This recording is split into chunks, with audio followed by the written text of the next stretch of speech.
Steps to make instant pot prime rib roast. Gather the ingredients. Use a room temperature roast. Season the roast on all sides with salt and coarsely ground black pepper. Place the trivet in the instant pot. Add the beef stock and red wine, or simply a third cup more beef broth if you don't cook with wine. If desired, add fresh herbs into the pot. Place the roast on the trivet. Lock the lid in place. Choose the manual setting, high pressure, and set the time for 5 minutes. When the time is up, do not remove the lid or release the pressure. Leave the roast in the pot for 35 more minutes. After, open the pot and measure the inner temperature of the meat at the thickest part. It should register approximately 115 degrees Fahrenheit or 46 degrees Celsius. If the temperature is still too low, put the lid back on and leave it on warm for 5 to 10 minutes longer and check it again. Remove the roast to a plate. Strain the liquids into a cup and set aside. Remove the trivet. Select the highest sauté setting on the pot. Then add the vegetable oil. Once hot, add the roast and sear it until brown on all sides, approximately 10 minutes. Alternatively, brown the roast in a heavy skillet on the stovetop.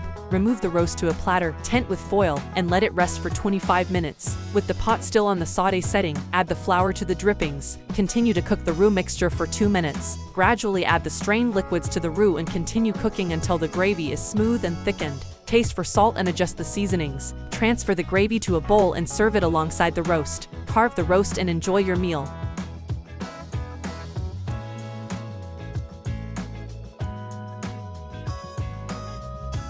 May you enjoy. That's all folks for now. If you have any ideas of what you would like to see next, feel free to comment. Don't forget to like, comment, and subscribe. And smash that subscribe button.